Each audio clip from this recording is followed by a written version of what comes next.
for this thing. I just want to thank everyone for being here. I know a lot of you guys drove really far, flew in. I really appreciate it. I'm honored to have all of you guys here. I haven't met most of you, but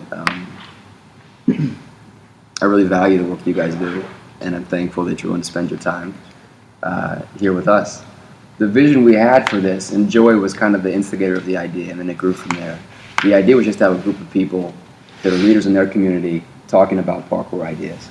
And they can be anything. And originally, I think we had more of a direction, and I think we've kind of thrown that away because I don't want a direction. I don't want a bias or this isn't for me to try to get at something. It's to bring people together. They're interested in talking and sharing and growing and sharing ideas or communicating or creating relationships, these types of things. So my hope was that we could get a great group of people here, which we have, and then let people be themselves and talk and communicate.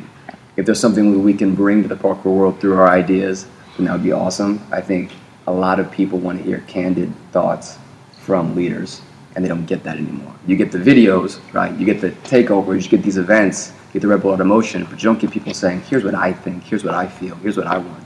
And so I think there's a lot of power in speech, and so my thought was to bring everyone together and make it happen. So with that in mind, again, thank you for being here. What happens in the next hour or 2 hours or 3 hours or however long we're here is cool. Whatever happens, whatever you guys want to talk about, whatever people want to discuss, whatever ideas you want to throw out there, if you want to hype something you're doing, that's cool too. It doesn't matter to me. I just hope that we can connect and have that time. So that's kind of the idea, and wherever you guys want to take it, I'm up for that. And I think everyone here is. So yeah, for sure. Thank you, Adam and Joey, for calling. Yeah.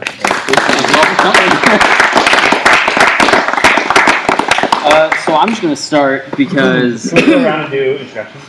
Yeah, let's do that. yeah, great idea. My name is Tyson Cecka. I'm the executive director of Parkour Visions up in Seattle. We run a gym there and do lots of variety of work on parkour. So. And my name is Colin MacDonald with Parkour Visions, and lately I've just been doing a lot of work on parkour parks. That's mostly why I'm here. My name is Kent Johns. I'm with Unparalleled Movement and Move to Inspire, and this is going to be a good time. I'm Vinnie Coryell. I'm the owner of Move to Inspire. We have a parkour gym in Grand Junction, and been doing parkour for a long time. So it's been good. So always involved in other projects with a lot of these guys here, so it's cool to see everybody. I'm Brandy Laird. I'm the coaching and curriculum director at Parkour Visions in Seattle, Washington. I'm Joey Adrian, and I'm with Take Flight, Move to Inspire, Team Geo, and affiliated with Revolution Parkour. I used to work here, and yeah. Yeah, you're on Olin, Freerunning too. Oh, with Olin? There's a lot, alright? There's a lot. I apologize. Yeah, I'm Danny Marmolejo from Mexico. I'm also in a bunch of teams, Urban Runners, Take Flight, Olin Freerunning, Hombre Mono, and yeah, that's it. I've been training for 8 years. My name is Adam Dunlap. I'm the founder of Take Flight. I'm also the founder of Revolution Parkour, but I don't have anything to do with it anymore. If I may say, I want to say thank you to Rylan for letting us have it here. That's not this is his gym.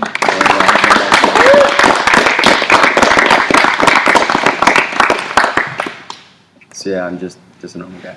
Yeah. DeAndre Jones. I'm from Dallas. Just working on starting a gym in Dallas-Fort Worth area. So just been training for a while. I'm a Take Flight athlete. So. Rene Scavington. But still by most parkour people, Rez, founder of Origins Parkour, and been around for almost 12 years now. In the parkour world. In the parkour world. Older than that. I'm Tom Coppola, also an Origins athlete and head coach there. I've been coaching, I've been training for 8 years. My name is Jared Davis. I'm from Origins Parkour as well, and I've been training for about roughly 7 to 8 years now. And I teach and train with Rene and Tom. Awesome. Yeah. So we have a lot of gym owners here, like a lot, and one wanting to open one. I just want to talk about how you guys started your gyms, like the steps you took, what went into that process. Because a lot of people are trying and looking into it. I don't know if there's like set paths you guys took or what, but just anything you guys have to say on that would be really cool. That's just what I want to know. I'll say some stuff. So, like, Parkour Visions is nice because we made all the mistakes early, I think. So, if people want advice, we'll try to help you out. But, like, we're the third gym that opened in the States. That was pretty early on. We had, like, no money, no budget, pretty much. So, we just grew everything as we went. And it's why we've always kind of had a shop within our place, because when we first got it, we couldn't even afford the whole place, and we just sort of built everything as we went, and as we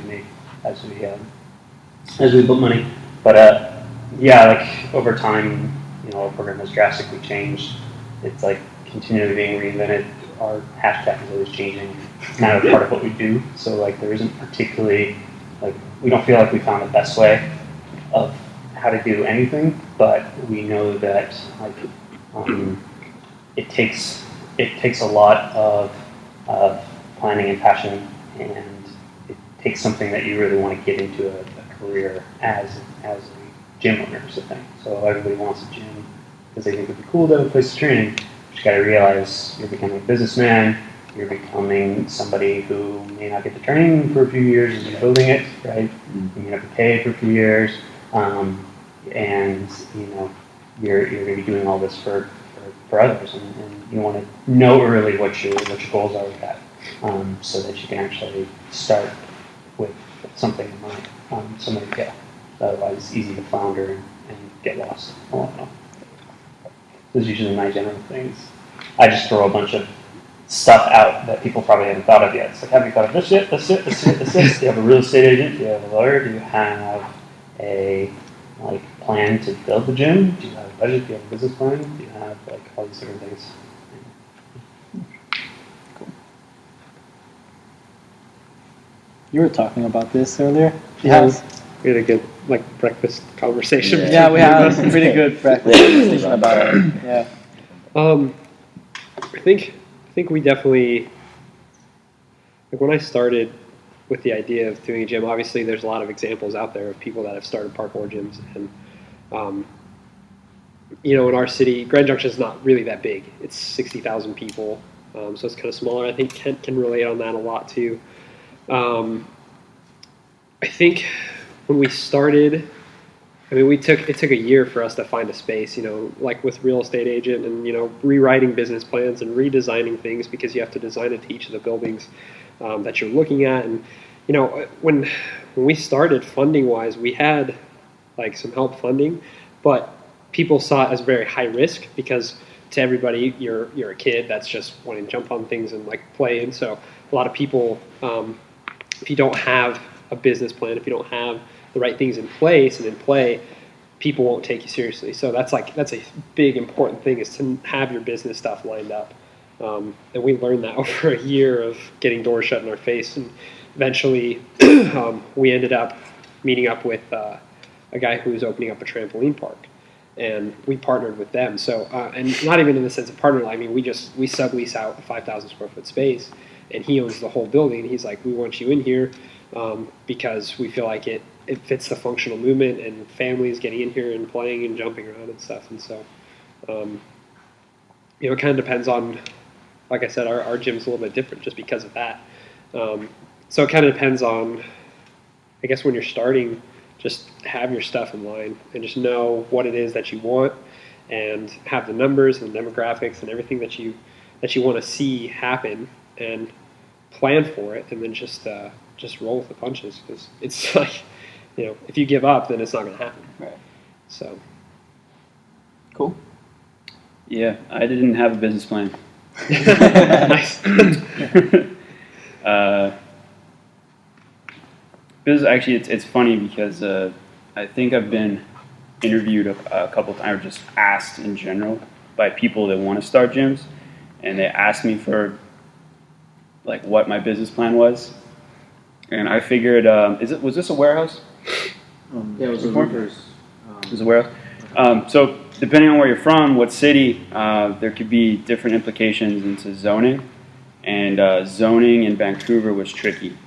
So originally I was just thinking, and this goes back to like when I started parkour. Like the first jam I ever went to, like back in like 03, 04, was people were already talking about like we should have a park, we should have this one day, and that was kind of in my head the whole time, was like, oh, I can just find an empty warehouse space like they do for all the strength and conditioning gyms I see, and just flip it and turn it into a parkour gym. And in Vancouver you can't do that. It's just, you can't get a business license for the zoning for that. So all the commercially zoned places were always too expensive, and basically I got lucky. Nice. Basically I got lucky. I searched for a year, and I got lucky with the space. There's some good things about our space, and there's some not so good things. I think everyone that has kind of had the same experience, where it's part luck and part having a plan and just sticking with it. There's things they get lucky with and things you get unlucky with, and as long as you're persistent, I think it'll be okay. I think parkour is, particularly if you're opening up in a city where they don't have a gym, parkour is, you have the monopoly. That's what I'm trying to say. If you don't really have competition with like other parkour gyms in that city, you can make it happen. If there are other parkour gyms and you still want to have your own, you probably should try to work with the existing one or establish some kind of good relationship. Cool. And then Adam, I know you started yours, I feel, a little differently than everybody else did, because you started with Yeah, we classes, did start right? different, yeah. So I was sponsored. I decided I wanted to pursue a career in parkour, and so I just made a demo tape and started marketing myself and got some sponsors. And one sponsor I got was a movement gym called Adapt Training, and functional movement gym with bars and stairs and platforms, kind of like parkour brought down to like, I mean, anyone can do it, which parkour is that, but this is like really anyone can do it. Like 60-year-old people that don't want to land and jump off of anything can do it type functionality. So they sponsored me. I started training there, and then someone asked me if I would teach her son parkour. So I approached the gym owner and said, "Can we rent space, like when you're not doing the gym, and then run classes here?" And they said, "Sure." So we wrote up a contract, and I went and bought a vault, and then just started marketing classes, and then those classes steadily grew. After 2 years, the gym wanted those times back to expand their gym, which I respected because it was their gym. But I realized that they were taking away our times. So either the classes were going to just die, or we had to jump to our own space. And so the hunt began, and within like a month we found a space, which was actually just across the street, and signed a lease and built it out. And it was a shoestring though, so it was like we had like X amount of dollars coming in with revenue, and then the renting space was more than that. Plus you had all your like electricity, water, everything else went on top of it. So I just had credit cards and I maxed them out, and then just filled out the gym with what we needed to make it happen. And if I can give one piece of advice to anyone who's listening, and I know you guys already know this, is, or at least for me, the students didn't care about the obstacles as much as they cared about the teacher. That's what I found. When we moved to this new facility, we had concrete floors, a couple mats in the middle, but the rest was concrete, and we'd have 30 people in the class. And I'll see gyms with crazy stuff that can't get 30 kids in the class on certain nights. And we had that. And it wasn't because of, oh, sweet, here's a wall to jump off of, which definitely is there. But to me, it was a relationship that I had with the students, was able to connect with them and inspire them to find something in themselves. I think that parkour is this new discipline, but it's not so new that the world's never seen anything like it. I think people find their freedom through different things in life, through art, through parkour, through martial arts, through different sports, through music.